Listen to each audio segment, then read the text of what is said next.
स्वागत है आप सभी का एक बार फिर से राकेश वर्मा एडुटेक चैनल में। आज की वीडियो होने वाली है ऑसिलेटर्स के बारे में। इससे पहले हमने ट्रांजिस्टर और एम्पलीफायर के सारे एमसीक्यूज देख लिए थे। आज मैं लेके आया हूँ आपके लिए ऑसिलेटर चैप्टर के मोस्ट इंपोर्टेंट एमसीक्यूज जो आपके डीआरडीओ सेप्टेम 11 में आ सकते हैं। ठीक है, तो स्टार्ट करते हैं हम अपनी वीडियो को। पहला क्वेश्चन है कि what is an oscillator. Oscillator आखिर है क्या, ऑसिलेटर होता क्या है। ऑप्शन ए है generates continuous DC, option B generates continue AC, या ऑप्शन सी रिड्यूस वोल्टेज, या ऑप्शन डी इंक्रीज करंट।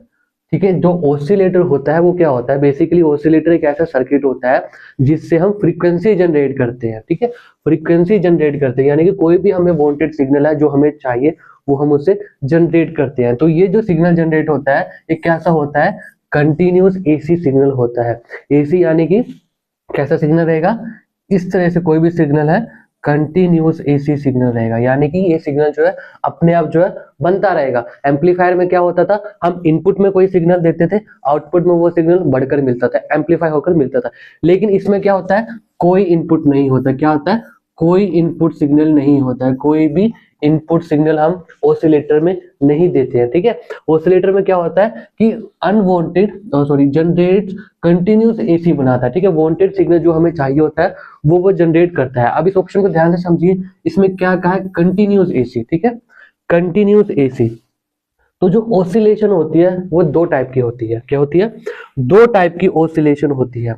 दो टाइप की ऑसिलेशन होती है किसी भी सर्किट में, जो ऑसिलेटर सर्किट होते हैं।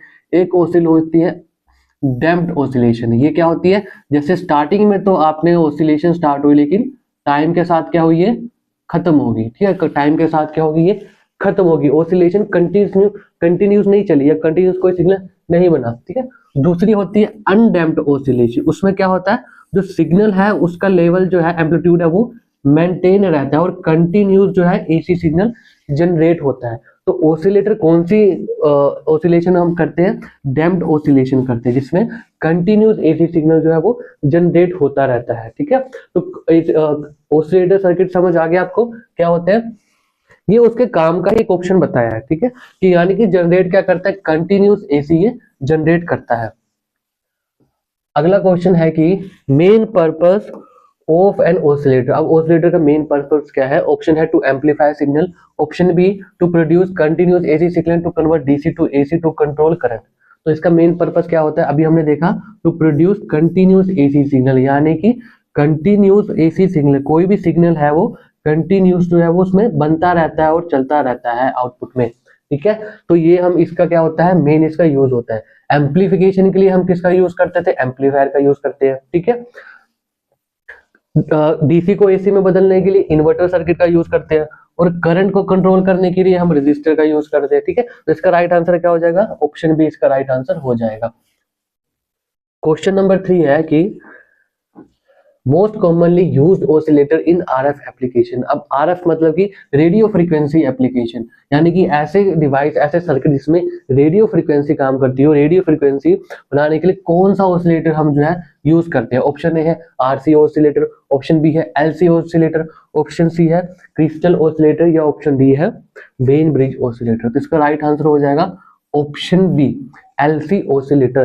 तो रेडियो फ्रीक्वेंसी के लिए हम क्या यूज करते हैं, हाई फ्रीक्वेंसीज के लिए और एलसी ऑसिलेटर। ठीक है, अब ये एल और सी क्या है, एल से हम क्या डिनोट करते हैं, एल से डिनोट करते हैं हम इंडक्टर को, किसे करते हैं, इंडक्टर को, और सी किसको हम डिनोट करते हैं, कैपेसिटर को। ठीक है, कैपेसिटर को। तो इन दोनों से मिलकर एक सर्किट बनता है जिसे हम कहते हैं टैंक सर्किट। इन दोनों से मिलकर क्या बनता है, एक टैंक सर्किट बनता है। ठीक है, दोनों को जब हम पैरेलल में इस तरह से कनेक्ट करते हैं तब इससे क्या बनता है, एक टैंक सर्किट बनता है। क्या बनता है, एक टैंक सर्किट बनता है। इस सर्किट का यूज करके हम क्या करते हैं, ऑसिलेटर बनाते हैं, ऑसिलेशन क्रिएट करवाते हैं। वो हम यूज करते हैं किसमें, रेडियो फ्रीक्वेंसी एप्लीकेशन में। ठीक है, रेडियो फ्रीक्वेंसी एप्लीकेशन में। अगला क्वेश्चन देखते हैं, अगले क्वेश्चन का आंसर देखते हैं कि RC oscillator is of which type. जो आरसी ऑसिलेटर होते हैं वो किस टाइप में आते हैं। पहले हमने पिछला क्वेश्चन था एलसी ऑसिलेटर, एलसी यानी कि इंडक्टर और कैपेसिटर। तो आरसी में क्या हो जाएगा, आर से क्या हो जाएगा रेजिस्टर, और सी से तो रहेगा कैपेसिटर। ठीक है। तो आरसी ऑसिलेटर में यानी ऐसा ऑसिलेटर जो इन कंपोनेंट्स को यूज करके हम ऑसिलेशन क्रिएट करते हैं, वो किस टाइप में आते हैं? ऑप्शन ए है हाई फ्रीक्वेंसी के लिए, ऑप्शन बी है लो फ्रीक्वेंसी के लिए, ऑप्शन सी है मीडियम फ्रीक्वेंसी के लिए, ये ऑप्शन डी है वेरिएबल फ्रीक्वेंसी के लिए। तो इसका जो राइट आंसर है वो है लो फ्रीक्वेंसी के लिए। लो फ्रीक्वेंसी के लिए हम जो है आरसी ऑसिलेटर का यूज करते हैं, या कह सकते हैं लो फ्रीक्वेंसी जनरेट करने के लिए आरसी ऑसिलेटर का यूज करते हैं। लो फ्रीक्वेंसी ऑडियो फ्रीक्वेंसी हो सकती है 20 हर्ट्ज से 20 किलोहर्ट्ज, या कुछ किलोहर्ट्ज की फ्रीक्वेंसी तक हम क्या यूज करते हैं? आरसी ऑसिलेटर का यूज करते हैं। या हम कह सकते हैं कि कौन सा ऑसिलेटर जो है लो फ्रीक्वेंसी जनरेट करता है, कौन सा? RC oscillator. अगला क्वेश्चन है कि when bridge oscillator is useful for. अब ऑसिलेटर कौन सा आ गया? वेन ब्रिज एक ऑसिलेटर होता है, उसके बारे में बात चल रही है कि वेन ब्रिज ऑसिलेटर किस लिए यूज होता है? हाई फ्रीक्वेंसी के लिए, लो एंड ऑडियो फ्रीक्वेंसी के लिए, वोल्टेज रेगुलेशन के लिए, या स्विचिंग के लिए? इसका राइट आंसर हो जाएगा लो एंड ऑडियो फ्रीक्वेंसी के लिए। लो और ऑडियो फ्रीक्वेंसी जनरेट करने के लिए कौन सा यूज करते हैं? वेन ब्रिज ऑसिलेटर यूज करते हैं। ठीक है, वेन ब्रिज ऑसिलेटर हम यूज करते हैं। ऑडियो फ्रीक्वेंसी सिग्नल कितना होता है? 20 हर्ट्ज से लेकर 20 किलोहर्ट्ज, 20 किलोहर्ट्ज तक का क्या होता है? ऑडियो सिग्नल होता है। इस टाइप की फ्रीक्वेंसी को जनरेट करने के लिए या ऑसिलेटर का यूज हम करते हैं लो एंड ऑडियो के लिए वेन ब्रिज ऑसिलेटर का। अगला क्वेश्चन है कि main component of LC oscillator. अब एलसी ऑसिलेटर मैंने बताया इंडक्टर और कैपेसिटर से जो मिलकर बनता है, उसके मेन कंपोनेंट कौन से होते हैं? Option A resistor and capacitor, inductor and capacitor, diode and transistor, transformer and resistor. तो नाम से ही पता चल रहा है एलसी, एल यानी कि इंडक्टर, सी यानी कैपेसिटर। तो इसका राइट आंसर हो जाएगा बी, इंडक्टर एंड कैपेसिटर। ठीक है, एलसी ऑसिलेटर के बारे में और जान लेते हैं थोड़ा सा। एलसी ऑसिलेटर के बारे में मैं बता रहा था, जैसे यहाँ पे एक एलसी ऑसिलेटर का बेसिक सा एक सर्किट बनता है, ठीक है, जिसमें हम पैरेलल में कनेक्ट करते हैं इंडक्टर और कैपेसिटर को। ठीक है, इंडक्टर और कैपेसिटर को हम क्या करते हैं? कनेक्ट करते हैं। अब इसमें आप देखिए कि ये दोनों पैरेलल में, इसका एक जो सर्किट बन गया इसको बोलते हैं टैंक सर्किट। टैंक क्यों कहते हैं? क्योंकि टैंक का यूज किस लिए करते हैं? स्टोर करने के लिए। ठीक है, किसी भी लिक्विड चीज को स्टोर करने के लिए हम टैंक का यूज करते हैं। तो ये भी थोड़ा सा उसकी तरह काम करता है। कैसे करता है? अब सपोज करो कि यहाँ पे मैंने जो है पहले कुछ वोल्टेज दी, कुछ वोल्टेज सोर्स दिया मैंने, कहाँ पे? यहाँ पे इसके अक्रॉस, या कहीं पे भी दे दो। अगर मैं सपोज करो मैंने यहाँ पे दिया, तो इस पॉइंट पे अगर मैं सपोज करो यहाँ पे मैंने क्या दिया? एक वोल्टेज सोर्स दे दिया यहाँ पे। ठीक है, यहाँ पे मैंने क्या किया? वोल्टेज कनेक्ट कर दिया। ठीक है, कुछ सोर्स दे दिया, इसमें वोल्टेज सोर्स दे दिया। तो मान लो यहाँ पॉजिटिव दे दिया, यहाँ माइनस दे दिया। ठीक है, अब इस कंडीशन में क्या हुआ कि कैपेसिटर तो चार्ज हो गया, कैपेसिटर भी चार्ज हो गया, और जो करंट था वो इंडक्टर से थ्रू फ्लो हुआ। तो इंडक्टर में भी क्या हुआ? मैग्नेटिक फील्ड बन गया, यानी कि मैग्नेटाइज हो गया। ठीक है, क्या हो गया? मैग्नेटाइज हो गया। अब क्या होगा? अगर अब इसके बाद मैं ये जो वोल्टेज सोर्स है इसे हटा दूंगा, डिसकनेक्ट कर दूंगा, यहाँ से डिसकनेक्ट कर दिया मैंने। अब क्या हो गया? वोल्टेज तो हटा दी, लेकिन कैपेसिटर हमारा क्या था? चार्ज था। कैपेसिटर क्या था? चार्ज हो गया था। तो कैपेसिटर जब चार्ज होगा तब क्या होगा? जो कैपेसिटर में जो वोल्टेज है वो क्या होगा? कैपेसिटर जब चार्ज हो जाएगा तब उसमें यहाँ पे देखिए कि अब कैपेसिटर में जो चार्ज इकट्ठा था, यानी कि इसके अक्रॉस कुछ वोल्टेज बनेगी। अब वो वोल्टेज क्या होगी? इंडक्टर से करंट फ्लो करवाएगी। क्या होगी? इंडक्टर से क्या होगी? करंट फ्लो हो जाएगी। तो सपोज करो कि स्टार्टिंग में ये जो कैपेसिटर है वो क्या है? चार्ज है। कैपेसिटर क्या है? ये चार्ज है। ठीक है, और सपोज करो ये जो कैपेसिटर है ये क्या है? चार्ज है। कैपेसिटर चार्ज है। अब कैपेसिटर के पैरेलल में क्या? इंडक्टर है। तो इंडक्टर एज ए लोड की तरह काम करेगा, तो जो करंट होगा वो इंडक्टर से फ्लो होना स्टार्ट हो जाएगा। ठीक है, अब इंडक्टर से जब करंट फ्लो स्टार्ट होगा तो जो कैपेसिटर का चार्ज था वो धीरे धीरे खत्म हो जाएगा, यानी कि डिस्चार्ज हो जाएगा। डिस्चार्ज हो जाएगा तो क्या होगा कि कैपेसिटर तो खाली हो जाएगा, कैपेसिटर के अंदर कोई चार्ज नहीं लेगा। लेकिन जब यहां से करंट फ्लो हुआ था इंडक्टर से, तो इसके आसपास क्या बन गया था? मैग्नेटिक फील्ड बन गया था। क्या बन गया था? मैग्नेटिक फील्ड बन गया था। अब जब कैपेसिटर खाली हो गया, यहाँ पे करंट फ्लो लगभग खत्म हो गया, तो क्या हो गया? इंडक्टर का जो मैग्नेटिक फील्ड स्टोर था, मैग्नेटिक फील्ड था, वो फिर कोलैप्स करेगा इंडक्टर में और फिर से वोल्टेज इंड्यूस करेगा। क्या करेगा? फिर से वोल्टेज इंड्यूस करेगा। अब वो वोल्टेज क्या होगी? फिर से वापस जाएगी कैपेसिटर में। क्या होगी? फिर से वापस जाएगी कैपेसिटर में, और कैपेसिटर को क्या करेगी? फिर से चार्ज करेगी। क्या करेगी? फिर से चार्ज करेगी। अब कैपेसिटर फिर से चार्ज होगा तो कैपेसिटर का करंट फिर से जाएगा किसमें? इंडक्टर में जाएगा। फिर इंडक्टर चार्ज होगा, फिर वापस से। इस तरह से जब इसकी ऑसिलेशन बनेगी तो ये एक दूसरे को क्या है? चार्ज करते रहेंगे और ऑसिलेशन जो होगी वो क्रिएट होती रहेगी। क्या होगी? ऑसिलेशन क्रिएट होती रहेगी, क्योंकि जैसे ही ये एक दूसरे को करंट देंगे, करंट भी धीरे धीरे बढ़ेगा, धीरे धीरे घटेगा, कम होगा, उसी तरह से क्या होगा, ये ऑसिलेशन क्रिएट हो जाएगी। ठीक है, आइडियल ऑसिलेशन की बात करूं अगर मैं, आइडियल यानी कि थ्योरिकल वैल्यू की अगर मैं बात करूं, तो थ्योरिकल जो है ये ऑसिलेशन है वो अनडैम्प्ड होगी, यानी कि कंटिन्यूस होती रहेगी, क्योंकि कोई लॉस नहीं होगा। यहाँ से पहले चार्ज वहां जाएगा, वहां से वहां जाएगा, वहां जाएगा, कंटिन्यूस जो है वो चलता जाएगा। ठीक है, तो थ्योरिकली अगर मैं बात करूं तो इसमें जो ऑसिलेशन होगी वो अनडैम्प्ड होगी, यानी कि चार्ज जो है एक दूसरे से चलता रहेगा, चलता रहेगा, चलता रहेगा, कंटिन्यूसली चलता रहेगा। लेकिन प्रैक्टिकली क्या होता है, इंडक्टर की कुछ रेजिस्टेंस होती है, इंडक्टर भी एक वायर से बनेगा, उसकी भी कुछ रेजिस्टेंस होगी। ठीक है, कैपेसिटर की भी इंटरनल रेजिस्टेंस होगी, इक्विवेलेंट सीरीज रेजिस्टेंस होगी, जिसमें रास्ते में कुछ जो है लॉसेस होते हैं। इस वजह से क्या होता है, प्रैक्टिकली जब हम करते हैं तो ऑसिलेशन कुछ इस तरह से होती है, इस तरह से डैम्प्ड ऑसिलेशन होती है कि स्टार्टिंग में तो ज्यादा होगी क्योंकि वोल्टेज वगैरह हाई रहेगी, फिर धीरे धीरे धीरे धीरे क्या होगा, कम होती जाएगी। क्यों? क्योंकि बहुत सी पावर जो है वो लॉस होती जाएगी रास्ते में, वायर का लॉस हो गया या कैपेसिटर की ईएसआर का हो गया, बहुत सारी चीजों का लॉस हो गया। ठीक है, इस तरह से होता रहेगा। तो इस ऑसिलेशन का यूज करके हम क्या बनाते हैं, एलसी ऑसिलेटर बनाते हैं। क्या बनाते हैं? एलसी ऑसिलेटर बनाते हैं, जिसमें हम बार बार इस सर्किट में वोल्टेज लगाते हैं, वोल्टेज हटाते हैं, वोल्टेज लगाते हैं, वोल्टेज हटाते हैं, जिससे क्या होता है कि ये कंटिन्यूसली होता रहता है। सपोज कीजिए यहाँ पे इस पॉइंट पे ये खत्म होने वाला था, अब मैंने फिर से उसको एक्सटर्नल वोल्टेज से चार्ज कर दिया, तो क्या होगा कि ये जो सप्लाई थी ये फिर से स्टार्ट हो जाएगी। क्या होगी?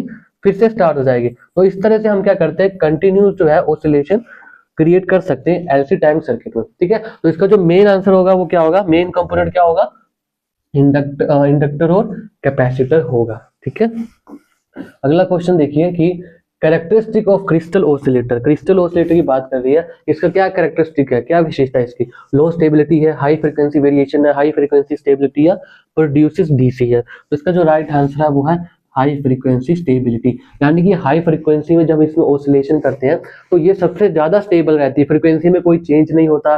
ठीक है, सबसे ज्यादा स्टेबल जो रहती है वो कौन सी रहती है, क्रिस्टल ऑसिलेटर की रहती है। क्रिस्टल ऑसिलेटर की जो फ्रीक्वेंसी होती है वो सबसे ज्यादा स्टेबल होती है, इसीलिए ज्यादातर जो रेडियो ट्रांसमीटर में जो हम यूज करते हैं ऑसिलेटर, वो कौन सा करते हैं, क्रिस्टल ऑसिलेटर का ही यूज करते हैं। ठीक है, ट्रांसमीटर में क्योंकि क्या होता है, हमें हाई फ्रीक्वेंसी चाहिए होती है, हाई फ्रीक्वेंसी चाहिए होती है, स्टेबल चाहिए होती है, उसके लिए हम किसका यूज करते हैं, क्रिस्टल ऑसिलेटर का यूज करते हैं। क्यों? क्योंकि इसकी हाई फ्रीक्वेंसी स्टेबिलिटी होती है। अगला क्वेश्चन देखिए, important of feedback in oscillator, important of feedback in oscillator.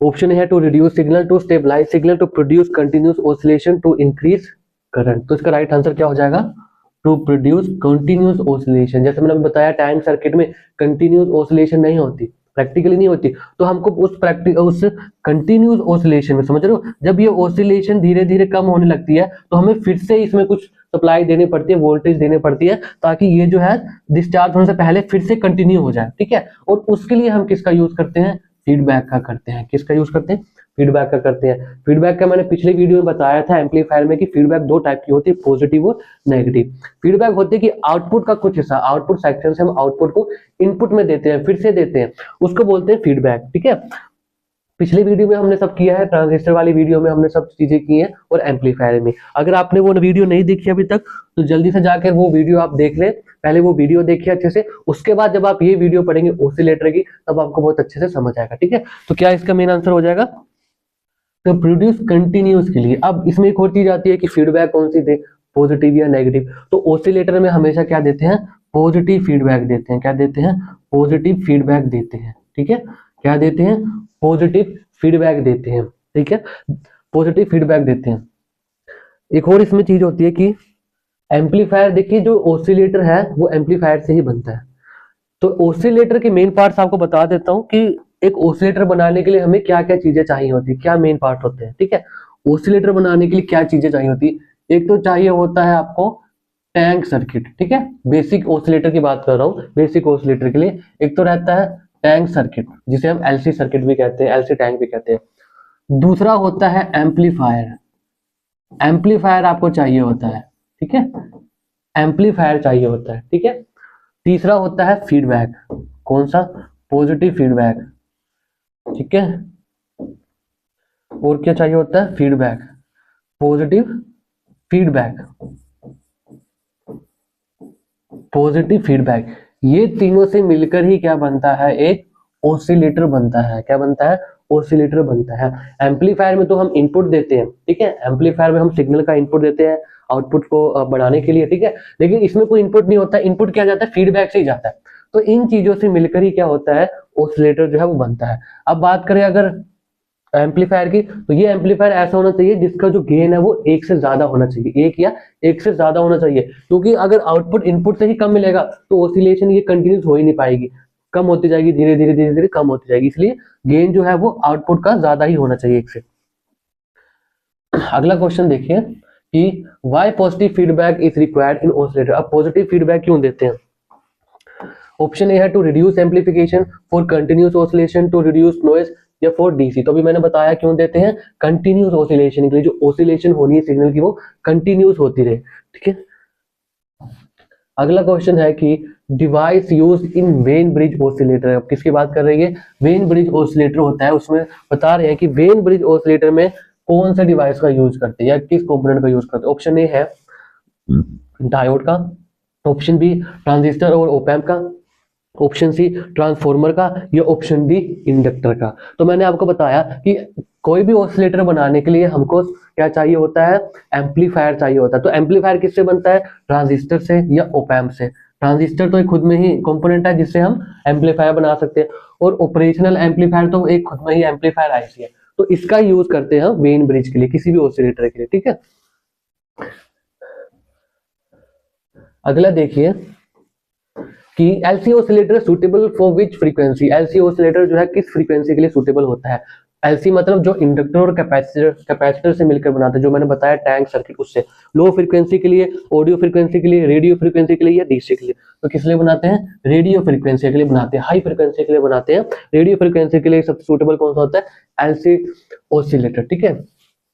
अगला क्वेश्चन देखिए कि main use of crystal oscillator, कि क्रिस्टल ऑसिलेटर का मेन यूज क्या क्या होता है। टाइम कीपिंग डिवाइस या क्लॉक्स, ऑडियो एम्पलीफायर के लिए, पावर सप्लाईज के लिए, या स्विचिंग के लिए। तो इसका जो मेन अभी हम यूज होता है वो होता है टाइम कीपिंग डिवाइसेस में। टाइम कीपिंग डिवाइस होता है जिसमें टाइमर सर्किट होते हैं या क्लॉक सिग्नल हम देते हैं, दो भी डिजिटल सिग्नल होते हैं, डिजिटल सर्किट होते हैं, ठीक है। उसमें क्या होता है, क्लॉक सर्किट होते हैं, ठीक है। क्लॉक देनी पड़ती है तब वो टाइम रहता है, यानी क्लॉक के रूप में हम क्या देते हैं, उनको एक पल्स देते हैं। अब वो पल्स जो जनरेट होगी वो किसके द्वारा होगी, ऑसिलेटर के द्वारा, ठीक है। तो वो हम क्या यूज करते हैं, क्रिस्टल ऑसिलेटर का यूज करते हैं। अगला क्वेश्चन है कि frequency of RC oscillator. RC oscillator की फ्रीक्वेंसी पूछ रहा है कि frequency of RC oscillator is determined by, किस पे निर्भर करती है, कैसे निर्धारित होती है, किससे डिपेंड होती है। ऑप्शन ए है रजिस्टर एंड इंडक्टर से, रजिस्टर एंड कैपेसिटर से, इंडक्टर एंड कैपेसिटर से, या डायोड एंड रजिस्टर से। तो कौन सा है, पहले देखिए, ये है आरसी। आरसी मतलब रजिस्टर और कैपेसिटर का ऑसिलेटर। तो किस पे डिपेंड करेगी, रजिस्टर और कैपेसिटर की वैल्यू पर डिपेंड करेगी इसकी ऑसिलेशन की फ्रीक्वेंसी, कितनी हाई है कितनी कम है। तो इसका राइट आंसर क्या हो जाएगा, ऑप्शन बी इसका राइट आंसर हो जाएगा। अगला क्वेश्चन है कि which oscillator produces the most pure sine wave. सबसे ज्यादा प्योर साइन वेव कौन सी बनाते हैं, कौन सी स्टेबल वेव फॉर्म बनाता है। तो हमने पहले भी देखा था कि प्योर साइन वेव या सबसे स्टेबल साइन वेव कौन सी बनाता है, क्रिस्टल ऑसिलेटर बनाता है, जिसकी सबसे अच्छी स्टेबल आउटपुट हमें मिलती है ऑसिलेशन में, इसलिए इसका यूज हम करते हैं सबसे ज्यादा। अगला क्वेश्चन है कि मेन फंक्शन ऑफ ऑसिलेटर, ठीक है। Main function of oscillator, oscillation का मेन फंक्शन क्या है, अभी हमने देखा भी है, सिग्नल को बढ़ाना, सिग्नल को जनरेट करना, सिग्नल फिल्टर करना, या सिग्नल एट्यूनेशन करना, ठीक है। तो इसका राइट आंसर क्या है, सिग्नल जनरेशन करना। सिग्नल को बढ़ाता है, एम्पलीफायर क्या करता है, एम्पलीफाई करता है। सिग्नल फिल्टरिंग क्या करता है, कोई भी फिल्टर सर्किट होगा वो फिल्टर करेगा कि आपको सिग्नल से कितनी वेवफॉर्म चाहिए, मतलब कितनी फ्रीक्वेंसी आपको फिल्टर करके निकालनी है, वो करेगा फिल्टर सर्किट। सिग्नल एट्यूनेशन तो होता है कि सिग्नल आपने कुछ दिया उसको कम करके दे दिया, या उससे कम आपको मिल रहा है एम्पलीफायर में, जब गेन एक से कम होता है, ठीक है। तो इसका मेन आंसर क्या हो जाएगा, सिग्नल जनरेशन का। अगला क्वेश्चन है कि if gain is less than 1 in oscillator what happen. ये अगर ऑसिलेटर में जो गेन है वो 1 से कम है तो क्या होगा। गेन मैंने बताया था कि फीडबैक का, ठीक है। जो हम फीडबैक देंगे, पॉजिटिव फीडबैक देखते हैं, तो एम्पलीफायर का गेन जो है हमेशा 1 या 1 से ज्यादा होना चाहिए, तभी जो है वो कंटिन्यूस ऑसिलेशन होगा। तो अगर 1 से कम होगा तो क्या होगा, oscillation will continue, oscillation will stop, oscillation will increase, या ऑसिलेशन या फ्रीक्वेंसी विल डिक्रीज। तो क्या होगा, 1 से कम होगा तो ऑसिलेशन विल स्टॉप। इस तरह से होगा, स्टार्टिंग में तो सही होगा लेकिन धीरे धीरे धीरे धीरे धीरे धीरे खत्म, क्यों? क्योंकि आउटपुट से आप इनपुट दोबारा जो फीडबैक दे रहे हो उसमें गेन ही कम मिल रहा है कि इनपुट में आप कोई सिग्नल दे रहे हो, आउटपुट में फिर और भी कम होकर मिल रहा है, और भी कम होकर मिल रहा है, तो फिर वो एम्पलीफाई कैसे करेगा? ठीक है, अगला क्वेश्चन देखते हैं कि typical frequency range of RC oscillator. अब आरसी ऑसिलेटर की टिपिकल फ्रीक्वेंसी रेंज क्या होती है, किस फ्रीक्वेंसी रेंज में ये जनरेट करता है? तो हमने देखा था कि ऑडियो सिग्नल के लिए करता है, लो फ्रीक्वेंसी के लिए हम यूज करते हैं आरसी का। तो लो फ्रीक्वेंसी कौन सी इसमें से? ऑडियो वाली 20 हर्ट्ज टू 20 किलोहर्ट्ज, उसके लिए हम यूज करते हैं किसका? आरसी ऑसिलेटर का। आगे क्वेश्चन देखिए कि LC oscillator, in LC oscillator inductor and capacitor are connected in. अब एलसी ऑसिलेटर है तो मैंने आपको समझाया था, एलसी ऑसिलेटर यानी कि एलसी टैंक सर्किट से जो मिलकर बनता है, ठीक है, पैरेलल में लगता है, बेसिकली आपने देखा पैरेलल में लगता है। तो इसमें पूछा है कि कौन सा किस में लगता है। ऑप्शन देखिए ध्यान से इसके, इस सीरीज और पैरेलल रेजोनेंस सर्किट। सीरीज या पैरेलल में से लगेगा, ओनली सीरीज लगेगा, ओनली पैरेलल लगेगा, या नन ऑफ अबव लगेगा। इसका राइट आंसर होगा ए, सीरीज और पैरेलल लगेगा। ठीक है, वैसे तो देखिए प्रॉपर जो हम बात करें हमेशा जो यूज करते हैं ऑसिलेटर के लिए पैरेलल में ही होगा, लेकिन टेक्निकली अगर थ्योरिकली बात करें रेजोनेंस के मामले में तो सीरीज में भी रेजोनेंस फ्रीक्वेंसी बनती है, इसलिए सीरीज और पैरेलल दोनों में ही हम इसे कनेक्ट कर सकते हैं। अगला क्वेश्चन देखिए कि suitable oscillator, suitable oscillator for audio frequency. Audio frequency के लिए कौन सा सुटेबल है? ऑडियो फ्रीक्वेंसी यानी लो फ्रीक्वेंसी 20 हर्ट्ज से 20 किलोहर्ट्ज वाली। और कौन सा करता है? याद करिए, एलसी ऑसिलेटर नहीं करता, ये तो रेडियो के लिए करता है। क्रिस्टल भी हाई फ्रीक्वेंसी स्टेबल करता है, रिंग ऑसिलेटर भी नहीं करता। तो कौन सा हो जाएगा? वेन ब्रिज या आरसी ऑसिलेटर हो जाएगा। ठीक है, वेन ब्रिज या आरसी ऑसिलेटर होगा। इन दोनों ही जो ऑसिलेटर है इसमें ऑसिलेशन के लिए रेजिस्टर और कैपेसिटर का यूज करते हैं। ठीक है, अगला क्वेश्चन है कि in oscillator waveform amplitude is controlled by. जो वेवफॉर्म का एम्पलीट्यूड होगा, ठीक है, फ्रीक्वेंसी की बात नहीं कर रहा है, वेवफॉर्म का एम्पलीट्यूड होगा किस पर डिपेंड करता है? पॉजिटिव फीडबैक पे, सर्किट कंपोनेंट एंड फीडबैक पे, पावर सप्लाई पे, या फ्रीक्वेंसी अलोन पे। ठीक है, तो किस पे डिपेंड करेगा? सर्किट कंपोनेंट एंड फीडबैक पे। फीडबैक पर भी डिपेंड करेगा कि फीडबैक पॉजिटिव है नेगेटिव है, ठीक है, और सर्किट कंपोनेंट पे जो आपने बाइसिंग दे रखी है, बाइसिंग तो एम्पलीफायर को देगी, तो प्रॉपर बाइसिंग है कि नहीं, किस बाइसिंग, कितनी वोल्टेज हम उसके बेस पर बना रहे हैं, ट्रांजिस्टर के बेस पर बना रहे हैं, तो आउटपुट में हमें कितनी मिल रही है, वो डिपेंड करती है सर्किट के कंपोनेंट और फीडबैक के। सिर्फ पॉजिटिव फीडबैक पे नहीं रहेगा, फीडबैक जरूरी है पॉजिटिव ऑसिलेशन के लिए, लेकिन हम कितनी उसको वेवफॉर्म हम चाहते हैं कि कितना गेन मिले आउटपुट में ना, बढ़ के कितना मिले, वो डिपेंड करेगा कंपोनेंट पे। पावर सप्लाई वोल्टेज पे, पावर सप्लाई वोल्टेज पे भी करता है, पर पावर सप्लाई वोल्टेज पे तब करेगा अगर बाइसिंग ही सही होगी। बाइसिंग ही सही नहीं, यानी कि कंपोनेंट ही हमने उस वैल्यू के नहीं लगाए हैं, रजिस्टर वगैरह, तो इस पे नहीं होगा। फ्रीक्वेंसी पे भी नहीं डिपेंड करेगा। ठीक है, अगला क्वेश्चन है कि oscillators are used in communication system to generate. Communication system में ऑसिलेटर क्यों यूज होते हैं? डीसी वोल्टेज के लिए, कैरियर सिग्नल के लिए, मैकेनिकल मोशन के लिए, या हीट के लिए? तो किस लिए होते हैं?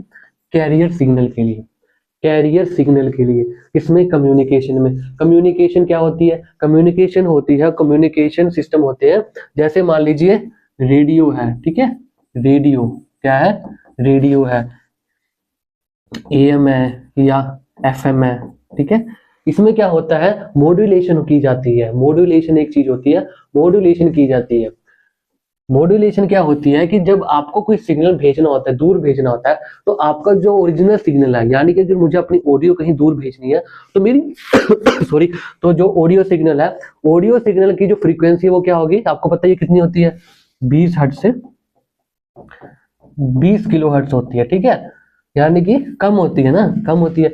अब दूर तक जब हमें सिग्नल भेजना होता है तो हमें हाई फ्रीक्वेंसी चाहिए होती है, तो उसके लिए हमें क्या करना पड़ता है? एक हाई फ्रीक्वेंसी जनरेट करनी पड़ती है, जो हमारे इस ऑडियो सिग्नल को लेके जाएगा रिसीवर के पास, जिसमें हम क्या करते हैं? उसको मिक्स करते हैं ऑडियो सिग्नल को और उस सिग्नल को जो हम जनरेट करते हैं, और उस सिग्नल को क्या कहते हैं? हम कैरियर सिग्नल कहते हैं। ठीक है, कैरियर सिग्नल कहते हैं जो सिग्नल हम जनरेट करते हैं हाई फ्रीक्वेंसी का, ठीक है, ऑडियो सिग्नल के साथ मिक्स करने के लिए, उसको हम क्या कहेंगे? कैरियर सिग्नल कहेंगे। तो कैरियर सिग्नल, ठीक है, कैरियर सिग्नल कहेंगे। ठीक है, तो कैरियर सिग्नल को किससे मिक्स करेंगे हम? ऑडियो सिग्नल से, ऑडियो से, या जो भी आपको सिग्नल भेजना है जिसकी फ्रीक्वेंसी कम है, ठीक है, दोनों को क्या करेंगे? मिक्स करेंगे, और उसको क्या कहेंगे? मॉड्यूलेशन कहेंगे। क्या कहेंगे? मॉड्यूलेशन कहेंगे, ठीक है, उसको कहते हैं क्या, मॉड्यूलेशन कहते हैं, ठीक है, क्या कहेंगे इसे, मॉड्यूलेशन, मॉड्यूलेशन कहते हैं। तो इस मॉड्यूलेशन को करने के लिए जो हमें कैरियर सिग्नल बनाना होता है उसके लिए हम किसका यूज करते हैं, ऑसिलेटर का यूज करते हैं, ठीक है, समझ आ गया आपको, ये भी एक इसका बहुत बड़ा यूज है ऑसिलेटर का। अगला क्वेश्चन है कि ए लोकल ऑसिलेटर, ठीक है, ए local oscillator is use in dash receiver, local oscillator किस रिसीवर में यूज होता है, ऑप्शन देखते हैं, super heterodyne receiver, simple diode, AC power में या ट्रांसफार्मर में। तो किस में यूज होता है ये, सुपर हेटेरोडाइन रिसीवर में यूज होता है, सुपर हेटेरोडाइन रिसीवर में यूज होता है। क्या होता है देखिए, सुपर हेटेरोडाइन रिसीवर होता है एक ऐसा सर्किट होता है, ठीक है, जब हम डीमॉड्यूलेट करते हैं एफएम रिसीवर या एएम रिसीवर की बात करूं मैं, रेडियो रिसीवर की बात करते हैं हम, ठीक है, तो उसमें भी क्या होता है, एक सेक्शन होता है सुपर हेटेरोडाइन रिसीवर होता है। अब इस सुपर हेटेरोडाइन रिसीवर में एक चीज होती है जिसे हम लोकल ऑसिलेटर कहते हैं, लोकल ऑसिलेटर कहते हैं। इसका काम क्या होता है, इसका काम क्या होता है, लोकल ऑसिलेटर कहते हैं, ठीक है, क्या कहते हैं, लोकल ऑसिलेटर कहता है। ये लोकल ऑसिलेटर क्या करता है, इसमें आईएफ फ्रीक्वेंसी जनरेट करता है, आईएफ यानी इंटरमीडिएट फ्रीक्वेंसी जो है ये जनरेट करता है, इंटरमीडिएट फ्रीक्वेंसी जो है ये जनरेट करता है, जैसे आईएफ फ्रीक्वेंसी कहती है, जो लगभग कितनी होती है, लगभग 455 किलोहर्ट्ज के आसपास होती है, ये जनरेट करता है लोकल ऑसिलेटर, किसमें, सुपर हेटेरोडाइन रिसीवर में। तो इसका क्या आंसर हो जाएगा, ऑप्शन ए इसका आंसर हो जाएगा, ठीक है, सुपर हेटेरोडाइन रिसीवर होता है जिसमें एक लोकल ऑसिलेटर होता है जो क्या करता है, इंटरमीडिएट फ्रीक्वेंसी जनरेट करता है, इंटरमीडिएट यानी आईएफ फ्रीक्वेंसी जनरेट करता है, लगभग 455 से 460 किलोहर्ट्ज की फ्रीक्वेंसी जनरेट करता है, ठीक है। और ये जो क्वेश्चंस आ रहे हैं ये कम्युनिकेशन इलेक्ट्रॉनिक्स से आ रहे हैं, एएम रेडियो रिसीवर, एफएम वगैरह, मॉड्यूलेशन, ये सब आगे हम अपने चैनल पर डालेंगे इससे रिलेटेड वीडियोस। तो आप हमारे चैनल को सब्सक्राइब कर लीजिए क्योंकि हम हर एक चैप्टर की वीडियो डाल रहे हैं और हर चैप्टर के सभी इंपॉर्टेंट एमसीक्यूज आपको करवाएंगे, ठीक है। अगला क्वेश्चन देखते हैं कि क्रिस्टल ऑसिलेटर की बात चल रही है कि crystal oscillator are primarily use, सबसे ज्यादा ये पहले इसमें अधिकतर यूज करते हैं, टाइम कीपिंग डिवाइसेस में, लो वोल्टेज में, हीटिंग सिस्टम में या हाइड्रोलिक, तो किसमें करते हैं, टाइम कीपिंग डिवाइसेस में। टाइम कीपिंग जहाँ पे टाइम का बहुत वो होता है, जैसे क्लॉक पल्स देने के लिए, सिग्नल के लिए, उसमें क्या करते हैं, क्लॉक सिग्नल के लिए या क्लॉक जनरेट करने के लिए टाइम की कीपिंग डिवाइसेस में हम क्या करते हैं, क्रिस्टल ऑसिलेटर करते हैं, ठीक है। अगला देखिए कि इन डिजिटल इलेक्ट्रॉनिक्स, आ गया फिर से वही चीज है कि इन डिजिटल इलेक्ट्रॉनिक्स ऑसिलेटर जनरेट। अब डिजिटल इलेक्ट्रॉनिक्स आ रही है तो डिजिटल इलेक्ट्रॉनिक्स में भी ऑसिलेटर यूज होते हैं, क्यों होते हैं, कम्युनिकेशन में तो हमें समझते हैं कि कैरियर सिग्नल बनाना होता है, मॉड्यूलेशन के लिए चाहिए, लेकिन डिजिटल में जिसमें कॉम्बिनेशनल सर्किट सीक्वेंस है, सर्किट फ्लिप फ्लॉप हो गया, काउंटर हो गया, इन सब चीजों में क्यों नीड होती है।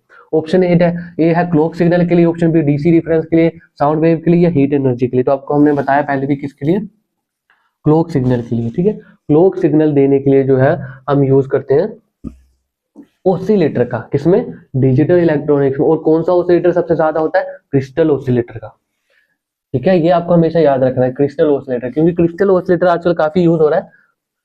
क्रिस्टल ऑसिलेटर एक तो बहुत अच्छी वेव फॉर्म देता है, प्योर साइन वेव देगा आपको, ऑसिलेशन क्रिएट करके स्टेबल फ्रीक्वेंसी देगा, और क्लॉक सिग्नल के लिए सबसे अच्छा माना जाता है। अगला देखिए कि oscillators are used in audio system, audio system के लिए जो यूज होता है ऑसिलेटर, उसका क्यों होता है, ठीक है, टू प्रोड्यूस, क्या प्रोड्यूस करता है, प्योर टोन्स के लिए, वोल्टेज रेगुलेटर के लिए, डीसी करंट के लिए या नॉइज के लिए। तो किससे करेगा, प्योर टोन्स जनरेट करने के लिए, ठीक है, प्योर क्या, टोन्स जनरेट करिए। टोन्स यानी कि आप जो ऑडियो सिग्नल होते हैं उसको आप जो है अलग अलग थोड़ा चेंज कर सकते हैं, जैसे बेस बढ़ा सकते हैं, ट्रेबल बढ़ा सकते हैं, थोड़ा पिच हाई कर सकते हैं, लो कर सकते हैं, उसके लिए क्या करते हैं, ऑसिलेटर का यूज करते हैं ऑडियो सिस्टम्स के लिए। अगला देखिए कि स्वीप सर्किट इन सीआरओ, क्या है, sweep circuit in CRO use oscillator to produce. अब सीआरओ है, सीआरओ क्या होता है, कैथोड रे ऑसिलोस्कोप होता है, जिसमें हम कोई भी सिग्नल की वेवफॉर्म डिस्प्ले देख सकते हैं, डिस्प्ले में देख सकते हैं। उसमें क्या होता है, एक स्वीप सर्किट होता है। अब उसमें जो ऑसिलेटर यूज होता है वो क्या करने के लिए यूज होता है, पूछा गया है, ठीक है। तो ऑप्शन है टाइम बेस्ड सिग्नल के लिए, हीटिंग पल्सेस के लिए या पावर सप्लाई के लिए। तो इसका राइट आंसर क्या हो जाएगा, टाइम बेस्ड सिग्नल के लिए, ठीक है। क्यों यूज होता है, टाइम बेस्ड सिग्नल के लिए। ये जो स्वीप सर्किट होता है, ये सर्किट होता है जो जो सीआरओ की जो ट्यूब होती है, यानी सीआरओ की जो सीआरटी होती है, कैथोड रे ट्यूब होती है, उसमें जो डिफ्लेक्शन कोयल होती है, ठीक है। हॉरिजॉन्टल वाली डिफ्लेक्शन कोयल को क्या है, लगातार जो है उसे मूवमेंट करने के लिए जो होता है ये स्वीप सर्किट को लगाया जाता है सीआरओ में, ठीक है। आगे देखिए कि oscillators in computers are used. अब कंप्यूटर में क्यों यूज होते हैं? अब कंप्यूटर में ऑप्शन ए है क्लॉक सिग्नल के लिए, डाटा स्टोरेज के लिए, पावर कन्वर्जन के लिए या कूलिंग के लिए। देखिए कंप्यूटर किस में आता है? डिजिटल में आता है। क्या आता है? डिजिटल डिवाइस है कंप्यूटर। तो डिजिटल के लिए क्या चाहिए होगा? क्लॉक जनरेशन चाहिए होगी, क्लॉक सिग्नल चाहिए होगी, ठीक है। तो इसका राइट आंसर हो जाएगा ए। अगला क्वेश्चन है कि in embedded system oscillate help in. अब एम्बेडेड सिस्टम में ऑसिलेटर हेल्प किस लिए करेगा? सिंक्रोनाइजेशन के लिए, हीटिंग के लिए, एम्पलीफिकेशन के लिए, रेक्टिफिकेशन के लिए। यानी ऐसा कोई सर्किट जिसे आप थोड़ा प्रोग्राम करते हैं ऑटोमेटिक चलता है वो, ठीक है, उस टाइप के इसके लिए सिस्टम के लिए ऑसिलेटर हेल्प किस चीज में करते हैं, ठीक है। तो राइट आंसर क्या इसका? सिंक्रोनाइजेशन के लिए, ठीक है। किसके लिए? सिंक्रोनाइजेशन के लिए, हीटिंग नहीं करेंगे। अगला है RF oscillator. RF oscillator are mainly used in that device. RF यानी रेडियो फ्रीक्वेंसी ऑसिलेटर कौन से डिवाइस में यूज होते हैं? ऑप्शन ए है रेडियो कम्युनिकेशन के लिए, ऑप्शन बी है हाइड्रोलिक सिस्टम के लिए, मैकेनिकल इंजन के लिए, हीटिंग एलिमेंट के लिए। तो आपको पता है कि रेडियो फ्रीक्वेंसी है यानी कि हाई फ्रीक्वेंसी है। रेडियो फ्रीक्वेंसी किसकी होगी? रेडियो की ही होगी। तो किससे यूज होता है? रेडियो कम्युनिकेशन के लिए, एएम एफएम वगैरह के लिए क्या यूज करते हैं? रेडियो कम्युनिकेशन के लिए हम आरएफ ऑसिलेटर का यूज करते हैं, ठीक है। जिसमें हम कौन सा यूज करते हैं ऑसिलेटर? एलसी वाला ऑसिलेटर यूज करते हैं। कौन सा करते हैं? एलसी वाला यूज करते हैं। अब इसमें एक और चीज आती है एग्जाम में कई बार कि रेडियो रिसीवर में, ठीक है, रेडियो रिसीवर में, रेडियो रिसीवर में, रेडियो रिसीवर में कौन सा ऑसिलेटर यूज होता है? कौन सा ऑसिलेटर यूज होता है? तो इसमें होता है हार्टले ऑसिलेटर। कौन सा? हार्टले ऑसिलेटर यूज होता है रेडियो रिसीवर में, ठीक है। हार्टले ऑसिलेटर यूज होता है रेडियो रिसीवर में, ठीक है। रिसीवर में क्यों यूज होगा? रिसीवर हमने बताया आपको जैसे सुपर हाइड्रोजन रिसीवर था उसमें लोकल ऑसिलेटर के लिए होता है, तो रिसीवर में भी होगा। अब ट्रांसमिट करने के लिए, रेडियो ट्रांसमीटर के लिए, ठीक है, रेडियो ट्रांसमिट के लिए या सिग्नल को ट्रांसमिट करने के लिए रेडियो में कौन सा होता है? अगर हम इसकी बात करें तो इसमें होता है क्रिस्टल ऑसिलेटर का यूज किया जाता है। क्रिस्टल ऑसिलेटर का यूज किया जाता है, ठीक है। किसका यूज किया जाता है? क्रिस्टल ऑसिलेटर का यूज किया जाता है। रिसीवर के लिए हार्टले ऑसिलेटर का और ट्रांसमिट के लिए क्रिस्टल ऑसिलेटर। क्योंकि क्रिस्टल ऑसिलेटर क्या है? सबसे स्टेबल फ्रीक्वेंसी बनाता है। तो हाई फ्रीक्वेंसी चाहिए होती है हमें मॉड्यूलेशन करने के लिए, कैरियर फ्रीक्वेंसी जनरेट करने के लिए, जो हमारे ऑडियो सिग्नल को कैरी करके रिसीवर के पास लेके जाता है, ठीक है। अगला क्वेश्चन है कि फंक्शन जनरेटर्स यूज ऑसिलेटर। कि फंक्शन जनरेटर होते हैं तो वो ऑसिलेटर का यूज करते हैं तो किस चीज को बनाने के लिए? टेस्ट वेवफॉर्म के लिए, डीसी से पावर के लिए, या स्विच पल्सेस के लिए, या मैकेनिकल रोटेशन के। तो किस लिए करते हैं? टेस्ट वेवफॉर्म के लिए। बेसिकली फंक्शन जनरेटर एक ऐसा डिवाइस होता है जो अलग अलग वेवफॉर्म हमें देता है। क्या होता है? जो अलग अलग वेवफॉर्म हमें आउटपुट में देता है। वो वेवफॉर्म साइन वेव भी हो सकती है, ठीक है, स्क्वायर वेव भी हो सकती है, साटूथ वेव भी हो सकती है। अलग अलग वेवफॉर्म देता है हमें टेस्टिंग के लिए या बहुत सारे प्रैक्टिकल करने के लिए या टेस्ट करने के लिए, किसी सर्किट में लगाने के लिए। तो वो हमें देता है फंक्शन जनरेटर। तो इसमें जो ये ऑसिलेटर यूज होते हैं वो ये वेव जनरेट करने के लिए यूज होते हैं। आगे देखिए अगला क्वेश्चन कि oscillators are used in mobile phone to generate. अब मोबाइल फोन में क्यों जनरेट कर, मतलब क्या जनरेट करते हैं? ऑसिलेटर का यूज किस लिए करते हैं? Frequency, voltage, DC motor drive, noise pulse. इसका भी बहुत आसान है, क्या है? फ्रीक्वेंसी सिग्नल के लिए, फ्रीक्वेंसी जनरेट करने के लिए, ठीक है। समझ आ गया आपको? अब आपके फोन भी देखिए, अब आप फोन में किसी से बात करते हैं तो आपकी ऑडियो सिग्नल क्या होती है? पहले इलेक्ट्रिकल सिग्नल में कन्वर्ट होती है। अब वो फ्रीक्वेंसी क्या होता है? बहुत लो होती है, डायरेक्ट आपके फ्रेंड के पास नहीं जा सकती। तो उसमें भी क्या होगा? एक लोकल ऑसिलेटर होगा, ठीक है, जो क्या करेगा? उसको हाई फ्रीक्वेंसी एक जनरेट करेगा और कैरियर सिग्नल बन जाएगा और उसमें आपकी ऑडियो सिग्नल मिक्स करके हम आगे रिसीवर के पास पहुंचते हैं, ठीक है। तो वहां पे भी आपका फोन में भी इसका काम होता है। अब तो काफी वो हो गया, मोबाइल फोन वगैरह डिजिटल चलने लगे, इंटरनेट फास्ट चलने लगा, ऑप्टिकल फाइबर का यूज होने लग गया, ठीक है। और फ्रीक्वेंसी भी काफी ज्यादा बढ़ गई है, गीगाहर्ट्ज में चली गई है। जैसे रेडियो की बात करूं तो रेडियो लगभग 88 से 108 मेगाहर्ट्ज तक चलता था एफएम रेडियो, और मोबाइल अब गीगाहर्ट्ज, 4 गीगाहर्ट्ज, 5 गीगाहर्ट्ज, ठीक है, इतने गीगाहर्ट्ज तक जाने लगे। और जो 5G चल रहा है उसकी तो और बहुत हाई फ्रीक्वेंसी है, ठीक है। आगे देखते हैं इन मेडिकल इलेक्ट्रॉनिक्स। अब मेडिकल इलेक्ट्रॉनिक्स में ऑसिलेटर क्यों यूज होते हैं?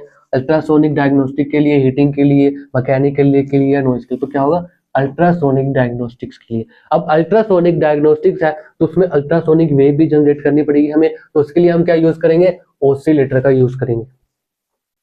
अगला क्वेश्चन देखते हैं कि crystal oscillators provide dash stability, कैसी स्टेबिलिटी देता है? हाई, लो, वेरिएबल, नॉन। तो आपको पता ही है सबसे अच्छी तो यही देता है स्टेबिलिटी, कौन सा? क्रिस्टल ऑसिलेटर ही देता है। इसलिए इसका यूज हम करते हैं एफएम ट्रांसमिट करने के लिए, ठीक है। और डिजिटल सर्किट में भी, जैसे मोबाइल हो गया, लैपटॉप हो गया, कंप्यूटर हो गया, जिसमें डिजिटल क्लॉक पल्स चाहिए होती है और हाई क्लॉक स्पीड चाहिए होती है, तो उसमें भी क्या होता है? हम क्रिस्टल ऑसिलेटर का यूज करते हैं। मोबाइल फोन्स में भी क्लॉक सिग्नल होता है। अगर आप ध्यान दोगे, अगर आप कोई मोबाइल लेते हो, जब आप उसकी डिटेल पढ़ते हो, प्रोसेसर के बारे में पढ़ते हो, तो उसमें क्लॉक स्पीड बताई होती है 2.4 गीगाहर्ट्ज, 3 गीगाहर्ट्ज। तो वो क्लॉक स्पीड यही है। जितनी ज्यादा क्लॉक स्पीड होगी उतना ही फास्ट जो है वो काम करेगा, चीजें काम करेगी अंदर, ठीक है। आगे देखते हैं अगला क्वेश्चन कि oscillators in under systems are used for sorry radar system, oscillation in radar system में जो ऑसिलेटर है वो क्यों क्यों करते हैं? इसका भी आंसर यही होगा, फ्रीक्वेंसी जनरेट के लिए, ठीक है। फ्रीक्वेंसी जनरेशन ही ऑसिलेटर का जो है मेन काम है। डीसी सप्लाई के लिए नहीं करेंगे, इसके लिए भी नहीं करेंगे। हीटिंग क्यों ही कराएगा, कोई पागल ही होगा हीटिंग कराएगा। आगे देखिए, audio oscillator are mainly use to produce. अब कौन से आगे? ऑडियो ऑसिलेटर आगे। तो ऑडियो ऑसिलेटर यानी कि ऑडियो सिग्नल वाली फ्रीक्वेंसी जनरेट करेंगे। तो क्या करेंगे? साउंड टून्स के लिए, डीसी सिग्नल के वोल्टेज के लिए या करंट के लिए। तो किसके लिए करेंगे? साउंड की टून्स के लिए करेंगे, ठीक है। आगे देखिए कि oscillator help in modulation circuit by generating. Oscillator help करते हैं हमको मॉड्यूलेशन करने के लिए। मॉड्यूलेशन सर्किट में मैंने बताया मॉड्यूलेशन क्या होती है, कैरियर सिग्नल को ऑडियो सिग्नल के साथ मिक्स करते हैं, ठीक है। ऑडियो नहीं मतलब कोई भी आपको सोर्स सिग्नल है जिसको आपको भेजना है, ट्रांसमिट करना उसके लिए। तो क्या करते हैं, क्या बनाते हैं? हेल्प इन जनरेटिंग बाय, क्या बनाकर देते हैं? कैरियर सिग्नल बनाकर देता है। वो जो सिग्नल ये जनरेट करेगा हाई फ्रीक्वेंसी सिग्नल, उसको क्या कहेंगे? कैरियर सिग्नल कहेगा। यानी कि ऑसिलेटर जो है हेल्प करता है मॉड्यूलेशन में कैरियर सिग्नल को बनाकर। अगला क्वेश्चन है कि oscillators in electronic musical instrument are use for. अब म्यूजिकल इंस्ट्रूमेंट है तो इसका भी आंसर आपको पता ही होगा, टोन जनरेशन के लिए, ठीक है। अगला क्वेश्चन है कि oscillator in display are use for. किसमें? डिस्प्लेस में क्यों यूज करते हैं? रिफ्रेश टाइमिंग के लिए, पावर सप्लाई के लिए, मैकेनिकल रोटेशन के लिए या रेगुलेशन। तो क्या होगा? रिफ्रेश टाइमिंग के लिए। रिफ्रेश टाइमिंग समझ रहे हो, जो स्क्रीन की होती है। जैसे आजकल मोबाइल में कितनी रिफ्रेश रेट चल रही है, 140 हर्ट्ज तक चल रही है ना। पहले 120, पहले 60 चलती थी, 60 हर्ट्ज होती थी, फिर 90 हर्ट्ज आ गया। कि जब आप स्क्रीन कुछ रोटेट करते हो, या जैसे यहाँ पे मैं स्क्रीन कर रहा हूँ, यहाँ पे जब मैं स्क्रीन कर रहा हूँ तो कितना स्मूथ ये जा रहा है। जैसे मैं इसे नीचे कर रहा हूँ तो ये जो पावर लिखा हो रहा है ये ऊपर से कितनी जल्दी जो हट रहा है, यानी कि पुराने पिक्सल से कितनी जल्दी हटकर फिर नीचे ट्रांसफर हो रहा है। वो स्पीड डिपेंड करती है किस पे? ऑसिलेटर की क्लॉक पल्स पे, क्लॉक सिग्नल पे वो डिपेंड करता है। तो डिस्प्ले पर भी क्या होता है? उसका यूज होता है। आगे देखिए कि quartz clocks use oscillator to maintain, ठीक है। क्यों करते हैं? एक्यूरेट टाइमिंग के लिए, ठीक है। क्वार्ट्ज क्रिस्टल हो गया, ठीक है। इसका क्या होता है? ऑसिलेटर बनता है जिसके हम क्या यूज करते हैं? क्लॉक सिग्नल के लिए। तो ऑसिलेशन क्या करता है? ये एक्यूरेट टाइमिंग के लिए हम इसे बनाते हैं, ठीक है। वोल्टेज स्टेबिलिटी नहीं, ठीक है। अगला क्वेश्चन है कि oscillators are used in frequency modulation to provide. Oscillation are used in frequency modulation, यानी कि मॉड्यूलेशन में करते हैं मदद। कौन सी? Frequency modulation. फ्रीक्वेंसी मॉड्यूलेशन यानी कि एफएम। एफएम तो आपने सुना होगा, ठीक है। एफएम जो होता है, एफएम में जो क्या करते हैं, ऑप्शन ए है स्टेबल कैरियर सिग्नल के लिए, डीसी रिफरेंस के लिए, नॉइज के लिए या हीटिंग पल्स। तो क्या आएगा? स्टेबल कैरियर सिग्नल के लिए। अब मॉड्यूलेशन है, मॉड्यूलेशन है तो क्या चाहिए? कैरियर सिग्नल भी चाहिए। कैरियर सिग्नल चाहिए तभी आपका ऑडियो सिग्नल जाएगा आगे। तो कैरियर सिग्नल बनाएगा और स्टेबल बनाएगा कौन? ऑसिलेटर, जो हम एफएम में यूज करेंगे। But is the basic function of LC. LC oscillator का बेसिक फंक्शन क्या है? DC amplification, AC to DC conversion या जनरेशन ऑफ साइनसोइडल सिग्नल या पल्स। तो क्या आएगा? Generation of sinusoidal signal. Generation of waveform भी आ सकता था, जनरेशन ऑफ सिग्नल भी आ सकता था, जनरेशन ऑफ फ्रीक्वेंसी भी आ सकता था। साइनोसोइडल यानी कि साइन वेव, ये होती है साइनोसोइडल वेव। इस वेव को जनरेट करने के लिए मेनली पर्पस क्या होता है इसका? एलसी ऑसिलेटर का। LC oscillator is also known as, ठीक है, LC oscillator is also known as, उसको हम क्या कहते हैं also, relaxation oscillator, tuned oscillator, RC या क्रिस्टल, तो क्या आएगा इसका, ट्यून्ड ऑसिलेटर आएगा। ट्यून्ड ऑसिलेटर भी कहते हैं, क्यों, क्योंकि सॉरी, क्योंकि हम इसका यूज जो है ट्यून के लिए भी करते हैं। ट्यून का मतलब है कि जैसे यहाँ पे देखिए, मैंने भी आपको बताया कि क्या होता है, इसमें एक टैंक सर्किट होता है ना, टैंक सर्किट होता है इस तरह से, तो यहाँ पे टैंक सर्किट होता है, ठीक है। अब इसकी जो फ्रीक्वेंसी जनरेट होगी वो डिपेंड करती है इन दोनों की वैल्यू पे, इन दोनों की वैल्यू पे, एल और सी की वैल्यू पे, दोनों की वैल्यू पर डिपेंड करेगी इसकी फ्रीक्वेंसी, ठीक है। दोनों पे क्या डिपेंड करेगा, इसका फ्रीक्वेंसी जो है वो डिपेंड करेगी। अब सपोज करो कि मैंने ये इंडक्टर जो है वो वेरिएबल लगा दिया, क्या लगा दिया, वेरिएबल लगा दिया, सॉरी कैपेसिटर जो है वो वेरिएबल लगा दिया, यानी कि जैसे जैसे मैं इसकी एडजस्ट करूंगा, वैल्यू चेंज करूंगा, तो इससे जनरेट होने वाली सिग्नल की फ्रीक्वेंसी भी जो होगी वो एडजस्ट होगी, क्या होगी, फ्रीक्वेंसी भी एडजस्ट होगी। तो इस तरह से हम ट्यून कर सकते हैं, यानी कि ट्यून कर सकते हैं कि हमें कितनी फ्रीक्वेंसी चाहिए, या रेडियो रिसीवर में जब हम एंटीना लगाते हैं, ठीक है, एंटीना जब लगता है, मान लो आपको कोई सिग्नल करना है, ठीक है, सिग्नल जब आप कैच करते हो रेडियो रिसीवर में, AM रिसीवर में, तो वो इस टैंक सर्किट से ट्यून्ड होता है, ठीक है। तो टैंक सर्किट से ट्यून्ड होकर वो सिग्नल जो है आगे आपको मिलता है, कि जितनी इसकी फ्रीक्वेंसी होगी, जो फ्रीक्वेंसी इसकी डिसाइड होगी, जो इसकी रेजोनेंस फ्रीक्वेंसी डिसाइड होगी, उसी फ्रीक्वेंसी को ये जो एंटीना है वो आगे जो है आपको ट्रांसफर करेगा, या ज्यादा वही फ्रीक्वेंसी आपको मिलेगी। जैसे जो पहले जमाने के जो रेडियो बड़े बड़े होते थे, उसमें हम ऐसे घुमा घुमा के चैनल ढूंढते थे, ठीक है, तो जब आप उसे घुमाते थे तो क्या होता, एक कैपेसिटर की वैल्यू चेंज होती थी, उससे क्या होता था, सपोज करो कि अभी मुझे कोई चैनल सर्च करना है, ठीक है, कोई चैनल जो है मुझे सर्च करना है जिसकी फ्रीक्वेंसी जो है वो 97 मेगाहर्ट्ज है, ठीक है, जिसकी फ्रीक्वेंसी 97 मेगाहर्ट्ज है, पर अभी जो है इस एंटीने में अलग अलग चैनल आ रहे हैं, मतलब सभी चैनल की फ्रीक्वेंसी कैच कर रहा है, सभी फ्रीक्वेंसी कैच कर रहा है, अलग अलग चैनल्स की कैच कर रहा है, लेकिन मुझे सिर्फ एक के चाहिए, क्या चाहिए, एक का चाहिए। तो इसमें क्या होगा कि अगर मुझे 90 मेगाहर्ट्ज का चाहिए, तो मुझे इसकी टैंक सर्किट की जो रेजोनेंस फ्रीक्वेंसी है वो 97 मेगाहर्ट्ज ही सेट करनी होगी। तो उसको सेट करने के लिए मैं इस कैपेसिटर को ट्यून करके क्या करूंगा, इसकी रेजोनेंस फ्रीक्वेंसी भी क्या कर दूंगा, 90 मेगाहर्ट्ज के सेम कर दूंगा। जब इन दोनों की फ्रीक्वेंसी सेम होगी, तब जो आउटपुट हमें मिलेगा, तब जो आउटपुट हमें मिलेगा वो मैक्सिमम मिलेगा। यानी कि ऐसा नहीं कि बाकी जो सिग्नल है वो मिलेंगे, वो मिलेंगे, लेकिन वो उनकी वैल्यू क्या होगी, कम रहेगी, तो वो मतलब उनका जो एम्पलीट्यूड है वो कम रहेगा। मैक्सिमम कौन सी मिलेगी हमें सबसे ज्यादा, ये 97 मेगाहर्ट्ज है, इसलिए हम इसे क्या कहते हैं, ट्यून्ड के लिए हम यूज करते हैं, ठीक है, ट्यून्ड भी कहते हैं इसे। अगला क्वेश्चन है कि which component decided that frequency of an oscillator, कौन से LC ऑसिलेटर में कौन से कंपोनेंट डिसाइड करते हैं फ्रीक्वेंसी को। तो अभी मैंने बताया जस्ट अभी कि कौन कौन से करते हैं, L और C, इंडक्टर और कैपेसिटर दोनों पे ही डिपेंड करती है, ठीक है, जितनी कम वैल्यू होगी उतनी हाई फ्रीक्वेंसी होगी, और जितनी ज्यादा वैल्यू होगी उतनी ही लो फ्रीक्वेंसी जनरेट करते हैं।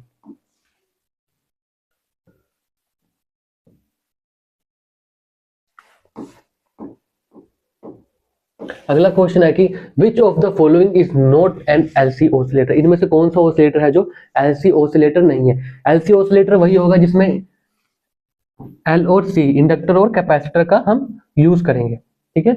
अब कौन सा ऑसिलेटर जिसमें हम नहीं करते, option A Hartley, option B Colpitts, option C Armstrong, या option D Wien bridge oscillator. तो इसका राइट आंसर क्या हो जाएगा, option D Wien bridge oscillator. जो वेन ब्रिज ऑसिलेटर है इसमें हम LC सर्किट का यूज नहीं कर सकते, यानी कि LC टैंक सर्किट का यूज नहीं करते हैं, ठीक है। वेन ब्रिज और RC फेज शिफ्ट जो ऑसिलेटर होता है, हार्टले में भी करते हैं, कोलपिट्स में भी करते हैं, इसमें भी करते हैं, ठीक है। अगला क्वेश्चन है कि Hartley oscillator uses which component for feedback. Hartley oscillator में which component use for feedback, feedback के लिए जो है वो कौन सा कंपोनेंट यूज करता है, कौन सा, हार्टले ऑसिलेटर, ठीक है। तो इसका जो राइट आंसर है वो है टेप्ड इंडक्टर का, ठीक है, किसके है, टेप्ड इंडक्टर का। तो ये कौन सा यूज करते हैं हम, टेप्ड इंडक्टर का, यानी कि इसमें जो सर्किट होता है, ऑसिलेशन सर्किट होता है, वो इस तरह से होता है, देखिए इस तरह से होता है, ठीक है। टेप्ड यानी कि इंडक्टर के बीच से ही एक कनेक्शन लिया होता है। जैसे टेप ट्रांसफॉर्मर होता है, जिसमें हम सेकेंडरी वाइंडिंग से अलग अलग वोल्टेज लेने के लिए क्या करते हैं, टेपिंग करते हैं। यानी कि जैसे एक इंडक्टर है, अगर मैं यहाँ से एक वायर निकालूं तो ये क्या हो जाएगा, टेप्ड हो जाएगा। ठीक है, क्या हो जाएगा, टेप्ड हो जाएगा। तो इस तरह का इसमें क्या होता है, एक सर्किट होता है, ओसिलेशन सर्किट जो होता है, यहाँ से फीडबैक जाती है फिर इसके उस ओसिलेटर के इनपुट में, यानी कि एम्पलीफायर के इनपुट में, जो हम उसमें यूज करेंगे। ठीक है। अगला है कि Colpitt oscillator uses dash. Colpitt oscillator uses dash, क्या यूज करता है, two inductor, one resistor, two capacitor या क्रिस्टल। तो क्या यूज करता है ये, टू कैपेसिटर यूज करता है। कौन सा, कोलपिट्स ओसिलेटर। होगा तो इसमें भी टैंक सर्किट, हमने पढ़ा था अभी, सिर्फ वेन ब्रिज में नहीं होगा और आरसी में नहीं होगा, इसमें भी होगा। इसमें कैसे होता है, अब इसमें उसका उल्टा होगा, इस तरह से होगा। ठीक है, इस तरह का एक सर्किट होता है, टैंक सर्किट इस तरह से होता है, और इसमें यहां से फीडबैक जाती है सर्किट में, यहां से फीडबैक जाती है। जैसे उसमें टेप्ड में गई थी, अब इसमें कोलपिट में क्या होता है कि इस तरह से दो कैपेसिटर यूज होते हैं, C1 और C2, और ये L1 रहेगा। तो यहां से फीडबैक जाती है। ये सर्किट क्या करता है, ऑसिलेशन क्रिएट करता है। ठीक है, आगे देखिए कि Armstrong oscillator is based on which principle. जो आर्मस्ट्रॉन्ग ऑसिलेटर होता है किस प्रिंसिपल पर वर्क करता है, आरसी फेज शिफ्ट पर, ट्रांसफॉर्मर फीडबैक पे, क्रिस्टल पे, या रिलैक्सेशन पे। तो किस पे करता है ये, ट्रांसफॉर्मर फीडबैक पे करता है। इस पे जो फीडबैक जाती है वो ट्रांसफॉर्मर का यूज करके दी जाती है। आगे देखिए कि output waveform of LC oscillator. Output waveform of LC oscillator square wave रहेगी, ट्रायंगुलर रहेगी, साइन वेव रहेगी, या साटोस रहेगी। तो मैंने आपको समझाया था एलसी टैंक सर्किट का डायग्राम बना के कि किस तरह की वोल्टेज हमें मिलती है, जिस तरह की मिलती है साइन वेव ही मिलेगी। ठीक है, साइन वेव मिलती है एलसी ऑसिलेटर में। अगला है कि RC oscillator. RC oscillator is mainly use for which frequency range. RC oscillator को किस में हम यूज करते हैं, हमने देखा ऑडियो के लिए करते हैं, तो लो फ्रीक्वेंसी के लिए करते हैं। तो क्या आ जाएगा इसका राइट आंसर, लो फ्रीक्वेंसी या ऑडियो के लिए। ठीक है, अगला क्वेश्चन है कि RC oscillator uses which component for frequency generation. LC में तो हमको पता है इंडक्टर और कैपेसिटर करते हैं, तो आरसी में कौन क्या क्या हो जाएगा, आर से क्या हो जाएगा, रेजिस्टर। ठीक है, और सी से कैपेसिटर। तो इसमें क्या हम यूज करते हैं, R and C. RC oscillator में जो ऑसिलेशन होगी वो इन दोनों कंपोनेंट से होगी, और इन दोनों की वैल्यू पर डिपेंड करेगा कि ऑसिलेशन की फ्रीक्वेंसी क्या होती है, ये ज्यादा होगी कम होगी, उस पर हम यूज करेंगे, इन दोनों का यूज करेंगे। ठीक है, तो ऑसिलेटर का मेन ये था कि ऑसिलेटर क्या होते हैं, ऐसे सर्किट होते हैं जो फ्रीक्वेंसी जनरेट करते हैं, जो फ्रीक्वेंसी हमें चाहिए वो जनरेट करते हैं। अलग अलग ऑसिलेटर हमने देखे जो अलग अलग फ्रीक्वेंसी, अलग अलग चीजों के लिए हम यूज करते हैं, अलग अलग डिवाइसेस के लिए यूज करते हैं। तो ये था हमारा ऑसिलेटर्स के इंपॉर्टेंट एमसीक्यूज की वीडियो, जिसमें हमने अलग अलग टाइप के ऑसिलेटर्स देखे, बहुत से इंपॉर्टेंट फैक्टर हमने जाने, एलसी टैंक सर्किट के बारे में जाना। अगली वीडियो में मैं आपको बताऊंगा कि एलसी ऑसिलेटर और बहुत से ऑसिलेटर है, उसका पार्टों के इंपॉर्टेंट एमसीक्यूज लगाएंगे। तो हमारी वीडियो को आप शेयर करें, लाइक करें, और चैनल को सब्सक्राइब करना ना भूलें। धन्यवाद।